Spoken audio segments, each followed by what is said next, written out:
Welcome dear students.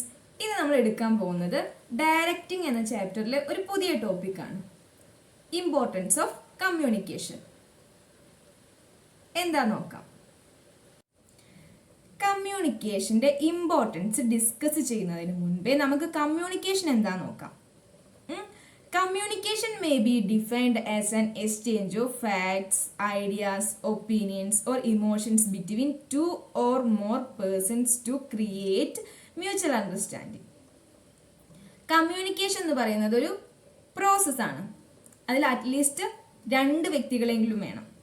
2 കൂടുതലുണ്ടാവാം, പക്ഷെ communication possible ആവണമെന്നുണ്ടെങ്കിൽ, നടക്കണമെന്നുണ്ടെങ്കിൽ 2 വ്യക്തികളെങ്കിലും minimum വേണം. അതുപോലെ തന്നെ കമ്മ്യൂണിക്കേറ്റ് ചെയ്യുമ്പോൾ അതിലൊരു മെസ്സേജ് കൺവേ ചെയ്യുന്നുണ്ടായിരിക്കും. ഒരു ഐഡിയ, ഒപ്പീനിയൻ, ഇമോഷൻ, ഫാക്ട്സ്, എന്തെങ്കിലും ഒരു കാര്യം അതിൽ എക്സ്ചേഞ്ച് ചെയ്യുന്നുണ്ടായിരിക്കും. നമ്മൾ കമ്മ്യൂണിക്കേഷൻ പോസിബിൾ ആവുക, അതുപോലെ തന്നെ കമ്മ്യൂണിക്കേഷൻ കംപ്ലീറ്റ് ആവുക എന്ന് പറയുന്നത് എന്താ വെച്ചാൽ, പറയുന്ന കാര്യം എന്താണെന്ന് റിസീവർക്ക് മനസ്സിലാക്കാൻ കഴിയണം. അതുപോലെ തന്നെ റിസീവറുടെ റെസ്പോൺസ് എന്താണെന്ന് സെൻഡർക്ക് മനസ്സിലാക്കാൻ കഴിയുമ്പോഴാണ് കമ്മ്യൂണിക്കേഷൻ കംപ്ലീറ്റ് ആവുക. കമ്മ്യൂണിക്കേഷൻ റിട്ടേൺ ഉണ്ടായിരിക്കും, ഓറൽ ഉണ്ടായിരിക്കും. നമുക്ക് എന്തെങ്കിലും എഴുതിയിട്ടും കമ്മ്യൂണിക്കേറ്റ് ചെയ്യാം, അതുപോലെ തന്നെ സംസാരിച്ചിട്ട് പറയാം, അതുപോലെ തന്നെ സൈൻ ലാംഗ്വേജ് ഒക്കെ യൂസ് ചെയ്തിട്ടൊക്കെ പറയാം.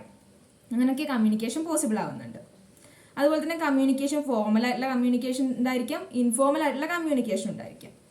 ഇപ്പോൾ ഓർഗനൈസേഷൻ്റെ പോയിന്റ് ഓഫ് വ്യൂവിൽ നോക്കുമ്പോൾ കമ്മ്യൂണിക്കേഷൻ ബോട്ടത്തിൽ നിന്ന് ടോപ്പിക്കും ഉണ്ടായിരിക്കും, ടോപ്പിൽ നിന്ന് ബോട്ടത്തിക്കൊക്കെ കമ്മ്യൂണിക്കേഷൻ ഉണ്ടായിരിക്കും. ടോപ്പിൽ നിന്ന് ബോട്ടത്തിക്ക് എങ്ങനെ വരിക, നമുക്ക് ഓർഡേഴ്സും പോളിസീസും ഒക്കെ കൺവേ ചെയ്യുമ്പോൾ അത്തരം കമ്മ്യൂണിക്കേഷൻസ് ആണ് ടോപ്പിൽ നിന്ന് ബോട്ടത്തിക്ക് വരിക. നേരെ വെച്ച് ബോട്ടത്തിൽ നിന്ന് ടോപ്പിക്ക് എങ്ങനെ പോവാം, ഫീഡ്ബാക്സ് ഒക്കെ കളക്ട് ചെയ്തിട്ട് അങ്ങനെ കൊണ്ടുപോകുമ്പോൾ ഒരു എക്സാമ്പിൾ നമുക്ക് പറയാൻ പറ്റും. അത് ബോട്ടം ടു ടോപ്പ് കമ്മ്യൂണിക്കേഷനും പറയാം. പിന്നെ അതുപോലെ തന്നെ സെയിം ലെവലിലുള്ള മാനേജേഴ്സിന് കമ്മ്യൂണിക്കേറ്റ് ചെയ്യാനും സാധിക്കും. പിന്നെ നമുക്ക് പറയാൻ പറ്റും കമ്മ്യൂണിക്കേഷന് ഒരു ഓർഗനൈസേഷൻ പോയിന്റ് ഓഫ് വ്യൂ നോക്കുകയാണെങ്കിൽ ഹ്യൂമൻ ബിഹേവിയറിനെ ഇൻഫ്ലുവൻസ് ചെയ്യാനായിട്ട് സാധിക്കും. ഇതൊക്കെ കമ്മ്യൂണിക്കേഷനെ കുറിച്ചിട്ട് നമുക്ക് പറയാൻ കഴിയുന്ന കാര്യങ്ങളാണ്. ഇനി നമുക്ക് കമ്മ്യൂണിക്കേഷന്റെ ഇമ്പോർട്ടൻസിലേക്ക് കടക്കാം. Okay, importance of communication. കമ്മ്യൂണിക്കേഷന്റെ പ്രാധാന്യം എന്തൊക്കെയാണെന്ന് നോക്കാം. ഒരു 7 പോയിന്റുകളിലൂടെ നമുക്കത് ഡിസ്കസ് ചെയ്യാം. First one, act as basis of coordination. Second one, helps in smooth working of an enterprise. Third one, act as basis of decision making. Fourth one, increases managerial efficiency. Fifth one, promotes cooperation and industrial peace. Sixth one, establishes effective leadership. Seventh one, boosts morale and provide motivation. ഈ പോയിന്റുകളിലൂടെ നമുക്ക് കമ്മ്യൂണിക്കേഷന്റെ importance detail ആയിട്ട് discuss ചെയ്യാം. First important ആണ് act as basis of coordination. എന്താണ് പറയുന്നത്? Communication provides coordination among departments, activities and persons in the organization. നമുക്കറിയാം, ലാർജ് ഓർഗനൈസേഷനൊക്കെ ആകുമ്പോൾ ഒരുപാട് ഡിപ്പാർട്ട്മെന്റുകൾ ഉണ്ടായിരിക്കും. ആ ഡിപ്പാർട്ട്മെന്റിൽ എങ്ങനെയാണ്, സെയിൽസ് ഡിപ്പാർട്ട്മെന്റ് ഉണ്ടായിരിക്കും, പർച്ചേസ് ഡിപ്പാർട്ട്മെന്റ് ഉണ്ടായിരിക്കും, മാർക്കറ്റിംഗ് ഡിപ്പാർട്ട്മെന്റ് ഉണ്ടായിരിക്കും, പിന്നെ എന്തൊക്കെ ഉണ്ടായിരിക്കും, ഹ്യൂമൻ റിസോഴ്സ് ഡിപ്പാർട്ട്മെന്റ് ഉണ്ടായിരിക്കും, റിസർച്ച് ആൻഡ് ഡെവലപ്മെന്റ് ഡിപ്പാർട്ട്മെന്റ് ഉണ്ടായിരിക്കും. ഇങ്ങനെ ഒട്ടനവധി ഡിപ്പാർട്ട്മെന്റുകൾ ഉണ്ടായിരിക്കും. ആ ഡിപ്പാർട്ട്മെന്റിലെ ഓരോ ഡിപ്പാർട്ട്മെന്റും ഓരോ ഒബ്ജക്റ്റീവ്സ് ഉണ്ടായിരിക്കും. ഈ ഒബ്ജക്റ്റീവ്സ് ഒക്കെ എന്തിനു വേണ്ടിയിട്ടാണ്? നമ്മുടെ ഓർഗനൈസേഷന്റെ മൊത്തത്തിലുള്ള ഗോൾ അച്ചീവ് ചെയ്യാൻ വേണ്ടിയിട്ടുള്ളതാണ്. അപ്പൊ എന്താണ്, ഇത്തരം ഡിപ്പാർട്ട്മെന്റുകളെയൊക്കെ കോർഡിനേറ്റ് ചെയ്യാൻ കമ്മ്യൂണിക്കേഷന് ഹെൽപ്ഫുൾ ആവുന്നുണ്ട്. അതുപോലെ തന്നെ ആ ഡിപ്പാർട്ട്മെന്റിലുള്ള ആളുകളെയും അതുപോലെ തന്നെ അവരുടെ ആക്ടിവിറ്റീസ് ഒക്കെ കോർഡിനേറ്റ് ചെയ്യാനായിട്ട് കമ്മ്യൂണിക്കേഷൻ പറ്റുന്നുണ്ട്. അതാണ് ഫസ്റ്റ് പോയിന്റിൽ പറയുന്നത്. അടുത്തതാണ് communication helps in smooth working of an enterprise.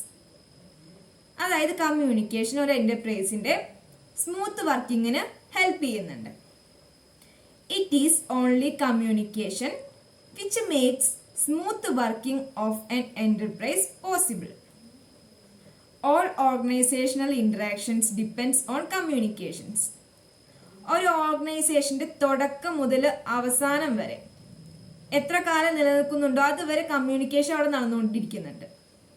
അതുപോലെ തന്നെ മാനേജ്മെന്റ് ഫങ്ഷൻസ് ആയിട്ടുള്ള പ്ലാനിങ് മുതൽ കൺട്രോളിങ് വരെ, planning, organising, staffing, directing, controlling, ഈ എല്ലാ മാനേജ്മെന്റ് ഫങ്ഷൻസിലും എന്ത് പോസിബിൾ ആണ്, എന്ത് നടക്കുന്നുണ്ട്? കമ്മ്യൂണിക്കേഷൻ നടക്കുന്നുണ്ട്.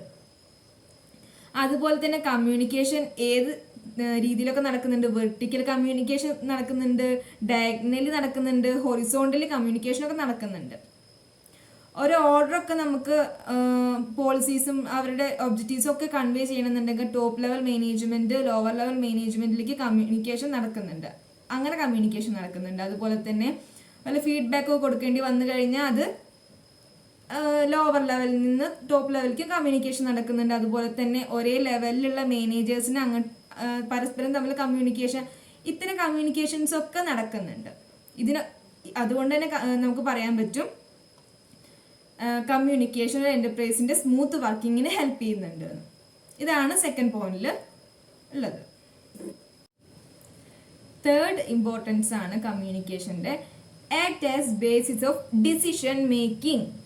Communication provides needed information for decision making. എന്താ പറയുന്നത്? നല്ലൊരു കമ്മ്യൂണിക്കേഷൻ സിസ്റ്റം ഉണ്ടെന്നുണ്ടെങ്കിൽ മാനേജേഴ്സിന് ആവശ്യമായ വിവരങ്ങൾ, ആവശ്യമായ ഇൻഫർമേഷൻസ് കറക്റ്റ് ടൈമിൽ കിട്ടും ചെയ്യും. ഡിസിഷൻ മേക്കിംഗ് വളരെ പെട്ടെന്ന് നടക്കും ചെയ്യും.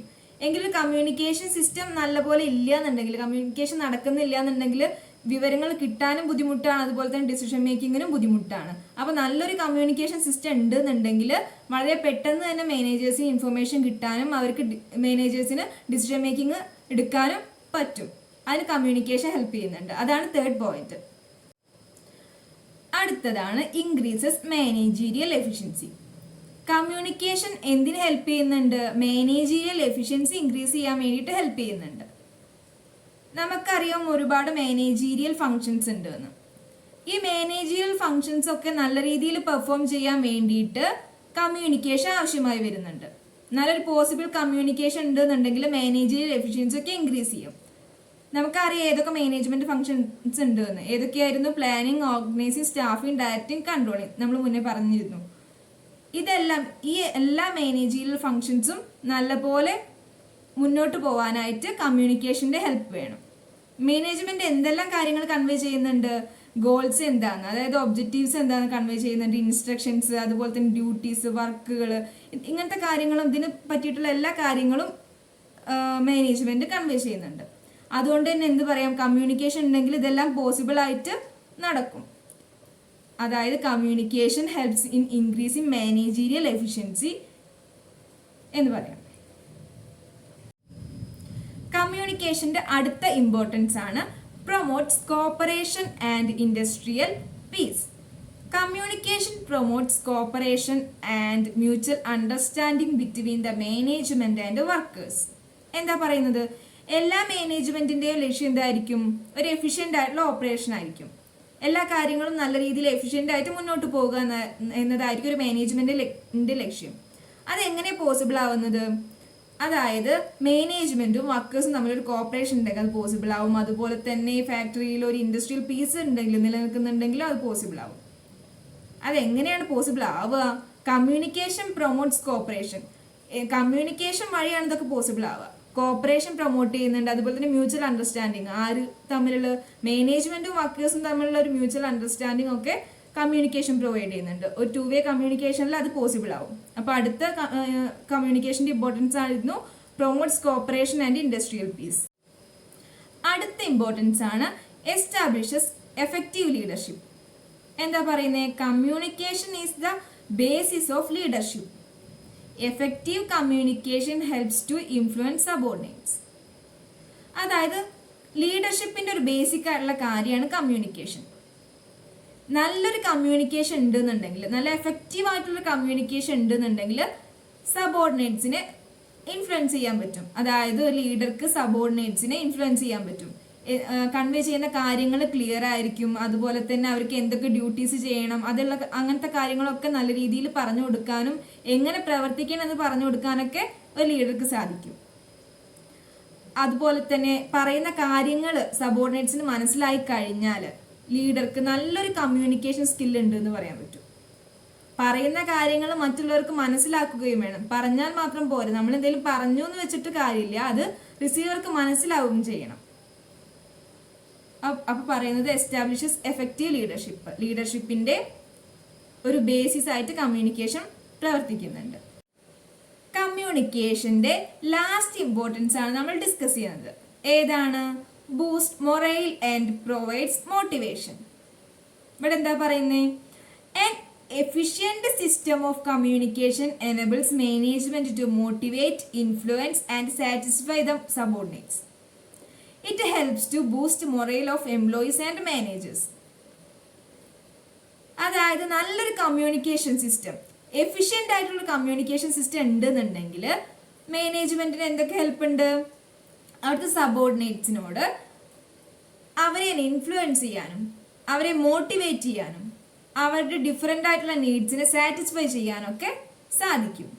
ഇതൊക്കെ ഏതിലൂടെ സാധിക്കുക? എഫിഷ്യൻ്റ് ആയിട്ടുള്ള കമ്മ്യൂണിക്കേഷൻ സിസ്റ്റം ഉണ്ടെന്നുണ്ടെങ്കിൽ ഇതെല്ലാം സാധിക്കും. അതുപോലെ തന്നെ നല്ലൊരു ഹ്യൂമൻ റിലേഷൻഷിപ്പ് മെയിൻറ്റെയിൻ ചെയ്യാനും കമ്മ്യൂണിക്കേഷൻ ഹെൽപ്പ് ചെയ്യുന്നുണ്ട്. ഇന്നത്തെ ക്ലാസ്സിൽ നമ്മൾ എന്താണ് ഡിസ്കസ് ചെയ്തത്? കമ്മ്യൂണിക്കേഷൻ്റെ ഇമ്പോർട്ടൻസ്. നമ്മൾ കമ്മ്യൂണിക്കേഷൻ്റെ ഇമ്പോർട്ടൻസ് ഡിസ്കസ് ചെയ്തത് ഒരു 7 പോയിന്റുകളിലൂടെയാണ്. ഏതൊക്കെയാണ്? First one, act as basis of coordination. Second one, helps in smooth working of an enterprise. Third one, act as basis of decision making. Fourth one, increases managerial efficiency. Fifth one, promotes cooperation and industrial peace. Sixth one, establishes effective leadership. Seventh one, boost morale and provides motivation. ഇത്രയും പോയിന്റുകളിലൂടെ നമ്മൾ കമ്മ്യൂണിക്കേഷൻ്റെ importance എന്തൊക്കെയാണെന്ന് നോക്കി. Thank you.